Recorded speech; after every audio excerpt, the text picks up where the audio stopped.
hit that subscribe button below and turn on the notification bell so you know when I post new videos. Today I'm going to be going through MEPS, at least today to the hotel. MEPS is just the Military Answer Processing Station. The one I'm going to is located in Miami. I got word from my recruiter to check in at the hotel today between 3 and 6, so I will be heading over there shortly. I'm basically just going to be, recording my experience, in the hotel. I cannot really record inside the building for MEPS. They just don't allow it. But I will, try to remember as much as I can to give you guys all the information after I go through it. So I'll see you guys later. Gonna get dressed and head to MEPS. 6 hours later. Alright guys, so I made it to the hotel. Everything has been running pretty smooth. I'm finally basically done with day one, which is just checking in. Just came back from a briefing right now that we had scheduled for 8:30. It's about 9:20 right now. The meeting only lasted about 10 minutes, but I hadn't ordered dinner yet, so I had to go order that. And just like me, there was a few other people who haven't ordered their dinner, so the chef took a little bit longer just because of all the orders at one time.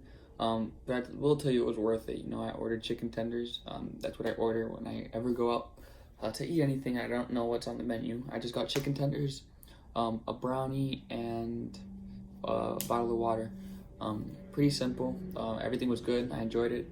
I'm getting really sleepy though, which is good considering I have to wake up at 4 o'clock tomorrow. They told me since I drove here I'm going to be following the bus, but if you're going to MEPS and you're not going to drive there, you're just going to get on the bus. They leave at 5:25 and they take you to MEPS. Hopefully they're going to check our temperatures tomorrow, make sure that we're good to go, and if we are, I'll be on my way to MEPS and we will be seeing how that goes. So I'll keep you guys updated once I know that I'm going to be going to MEPS. If my temperature's good, I'll let you guys know, and we'll see where this takes us. Guys, so quick update. I just pulled up to MEPS. Everything went well in the morning. We ate breakfast. I woke up at 4 o'clock. I had breakfast, went back to my room, took a shower, made sure everything was good. They told me to get in my car, drive to MEPS, wait for the bus. So right now I'm waiting out here. I can't record in there, but like I said earlier, I'm gonna try to get as much information as I can and inform you guys afterwards of what went on during MEPS. So I'll get back to you guys on that, and let's see where we go. As you can see, I am back home. I'm really stoked to say that I did successfully pass MEPS. It was a really smooth process. I really want to share a lot of tips with you guys, some do's and don'ts. Before I do that, I do want to do a run through of the whole entire day and what it's going to look like. Keep in mind, I didn't do the oath of enlistment, so I didn't do my job selection, and I didn't swear in. So it doesn't really matter because the medical screening is what's going to take about 85 to 90% of the whole entire time being at MEPS. So let's get into the rundown. I did show you guys what it's like to be in the hotel, so I'm going to go ahead and skip that and start off from meeting outside of MEPS, joining the people that came from the bus and joining the people that came from their cars. So basically, if you got on the bus in the hotel, you're going to meet outside MEPS. If you came in your car, you're going to park and get out, exit your vehicle, and you're going to line up with the people who are coming out of the bus at the same time. Once you guys do that, you guys are going to line up in lines of 4, facing each other, all throughout the parking lot while they brief you on what's going to happen. It's a really brief briefing, and they're just going to tell you what to do when you get in, if they're going to take your temperature or not, stuff like that, how to get past security, take off your belts, all that nonsense. Not nonsense, but it does take about 10 minutes, really quick. I wouldn't worry about that. Just don't bring any contraband, stuff like that, stuff that you wouldn't want a police to find on you, especially if you're under 21. Once you enter the security, you're going to report to your service control desk. And that's going to be the desk where you're going to meet up with your service. So I met up with my service liaison, which was a Coast Guardsman. I did meet up with him. He handed me a really thick stack of my medical records, along with some forms I was going to be filling out later that day. After I did that, I headed up to the second floor where I reported to the medical control desk, and while you're waiting for them to give you the thumbs up, they take your vitals, they check your heart rate, they check your blood pressure, stuff like that. From there, they're going to send you to the hearing and vision screening room. So they're just going to check your eyes, really simple test. Some of them, you're going to open a booklet, it's a colorblind test, so you're just going to read those bubbles that are in different colors to see if you can get the numbers out. It's a really simple test. I'm sure you guys have seen or done it before. I wouldn't stress about it too much. Then it's the normal vision test where you have to read the little small letters going from the biggest ones to the smallest ones. If you know you haven't had any previous records with your vision, you should be good. It's really not that hard. Your hearing is actually pretty, not difficult, but it's more difficult than you would think.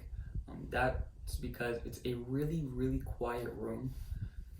You enter like a little room inside of another room, and it's all covered in carpet. There's 6 little seats, and in front of you is going to have headphones with a little clicker. They're going to instruct you to put on the headphones, and they're going to tell you what to do for the test. Pretty simple.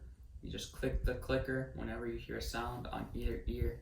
The thing that gets you is it's so quiet in there that your mind, or at least for me and the other people I was talking about it with, they even said that it's almost like they were hallucinating. They thought they were hearing, tones that were so low that they clicked the button, and one person did get disqualified for, clicking the button when they didn't hear anything. So that tends to maybe get people. I want you guys to watch out for that. After you do that, you guys do another briefing. It's going to tell you how the medical screening, such as the blood test and the urinalysis, stuff like that. They're going to tell you how it goes. Once you're doing that, inside that same briefing, you're going to take the breathalyzer test. So make sure you don't drink any alcohol. I'll tell you that, because if you do, you're going to get sent back home. Then from your briefing, you are going to go to get your blood and urinalysis test. So make sure that you guys have plenty of fluids in you. If you have trouble peeing, you're going to give you 3 days to come back, or else you're going to be suspended for 180 days. So you're going to go, after the briefing, you're going to go get your blood taken. I got mine. From there, they're going to sit you back down. You guys are going to then get up once again. Once the instructors are ready, you're going to pee in a cup right in front of them. They're going to be watching you. It's pretty awkward, but it's one of those things you just have to get through. And then from there, once you do the blood and urine test, you're going to go see the doctor. He's going to ask you a whole bunch of questions. One thing I do want to tell you guys is, if you told your recruiter, let's say I got a broken arm when I was 4, and then you go to MEPS, right, and they have the records from your broken arm that your recruiter made you get, and then all of a sudden you tell the people at MEPS, hey, I forgot to tell my recruiter I broke my leg 4 years ago. Can you add that on there for me? I'm just going to tell you, you can tell them, I suggest you telling them, but I also suggest you telling them before you go to MEPS, because if not, they're going to send you right back home, and you just wasted who knows how many hours of your life. So make sure you guys match your answers with the answers you gave your recruiter when you were doing the medical questions, such as, have you ever been hospitalized? Have you ever had chest pains? Have you ever had this or that, or whatever the case may be? Make sure your answers are consistent throughout the whole entire process, from meeting with your recruiter to getting to boot camp. So after you meet with your doctor, or during your meeting, you're also going to have your regular physical. They're going to check your ears, your vision, your eyes, make sure your pupils are following the light. They're going to do some weird tests. I don't know, just go along with it. And then they make you drop your pants. And no, they don't stick a finger in your butt, at least not for me. They just tell you, get down and spread them. And you just do it. You don't make a big deal out of it. You just want to do it, get it over with quickly. They're going to check for males. You're going to check your male genitals, and for women's, I don't know how it is. You guys can go watch another video for that. But you just get over that. It's one of those things that it's pretty awkward, but you're just gonna get through. I mean, millions of people do it, so why can't you? After you do that, you're going to do the orthopedic movement test. So once you leave the doctor's office, you're gonna sit back down again, and you are going to wait until they call you into this room with a few other people. You're gonna strip down to your underwear, just underwear. It's another really awkward situation that you have to get through. MEPS is really awkward, I'll tell you that, but it's invasive, but you have to get through it. You're gonna strip onto your underwear, do a whole bunch of movements, ranging from the duck walk. They're going to make you drop on your knees simultaneously while doing a squat. They're gonna make you roll your arms, they're gonna check your fingers, palms up, palms down, a whole bunch of stuff. I wouldn't worry about it too much. The one thing I do want to tell you guys to pay attention during those exams, because I did see someone get thrown out today, sent back home because he couldn't follow simple instructions, which is to point their toes upwards. They couldn't grasp that idea, so they got sent home, unfortunately. And yeah, that's once you do all that, then they should be giving you the thumbs up. Make sure you're meeting the all the standards I just explained. They'll give you the thumbs up. They did it for me, and I had a pretty big smile on my face. Not that you could see it, I had to wear a mask, but it is what it is. So, some do's and don'ts, a good part that you guys may want to know. I'm gonna start off with get a good night's rest. In the hotel, I made sure that I wasn't gonna go to sleep at 12 o'clock. I wasn't gonna go to sleep at 1, 2, 3. I went to sleep at around 9:20. So make sure you guys get a good night rest, drink plenty of water. The last thing you want, especially in the time of COVID-19, you don't want your temperature to be high up from you being dehydrated. So make sure you're getting plenty of fluids in you. It's also another bonus so that you can pee. Some people weren't able to pee today for some reason. It happened, I guess. Wear comfortable clothing. When I say wear comfortable clothing, I look at my closet and sweatpants and a sweater isn't something you want to wear. You want to look professional. I would say jeans and a black t-shirt is probably the safest way to go. If you're a male, you're going to want to wear boxer briefs. You're not going to wear those tight underwear. You don't want to wear those loose boxers. You're going to wear those skin tight briefs. For women, I'm not sure how it works. I just know you don't wear a thong or a sports bra. That's all I can say. That's all I know. If you guys do need more information on what to wear, I'll drop a link below and give you guys more info on that. Another thing is, as I said earlier, you do want to make sure you keep consistent with the answers you give your recruiter and the answer that you give to the people at MEPS. If you do that, you should be good. It should be pretty easy. Some don'ts: don't bring a book. I brought a book in my bag. I never got to use it. Don't bring your phones if you're driving. Leave them in your car. Just try to get by a day without using your phone, and you should be fine. When you get there, something you do want to make sure that you are aware of is all this street language, the saying yeah instead of yes, yes ma'am, no sir, all that stuff. You want to get it sorted out. You don't want to show up to MEPS, a federal facility that's heavy in military service members. You don't want to go up to them and they'll ask a question and you say yeah, because what's going to happen is they're going to stare at you and they're just going to be like, and you're not going to know what to do because you didn't realize that you said yeah instead of yes ma'am, yes sir, no sir. So make sure you guys get that on point. Make sure you guys have respect towards these people. If you're respectful, you should be good. Pay attention to what they tell you. And this applies to every single part of the MEPS process, from the briefings to the one-on-one with the doctor. Sometimes what the doctor's going to do, they're going to speak really fast so that you have to answer questions really quickly. The point is, they want you to try to admit to things that you didn't admit before.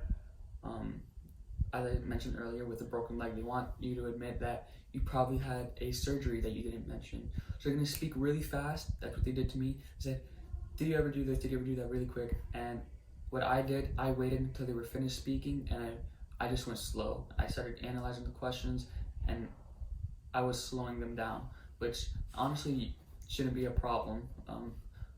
The people at MEPS aren't your friend. They will act like it, but I promise you they're not. The last thing that they're trying to do is get you through the process. The reason is they're not trying to be assholes or whatever. They're trying to make sure that they're getting the best of the best. So you have to make sure that all of your stuff is on point. They want to make sure that you're not lying about anything. They essentially want you to be the perfect physical being. You know, all of your limbs are working. You have all of your limbs, your normal vision, all that stuff. So that's something you really want to watch out for. Besides that, I do have to say it is a really simple thing to do if you just listen. They're going to give you a lot of steps. For example, if you go up to the service control desk, they're going to tell you, okay, you're going to be going to the medical room. It's going to be down your left, down the hall to your left. You're going to go through the stairs, go up, make a right. You're going to be on the first door to your right. You're going to have to remember all that. So I'm just saying, make sure you're paying attention. Make sure you're not talking to anyone else. Make sure you're not being distracted. If you do all these things that I'm telling you, I promise you it's going to be a breeze.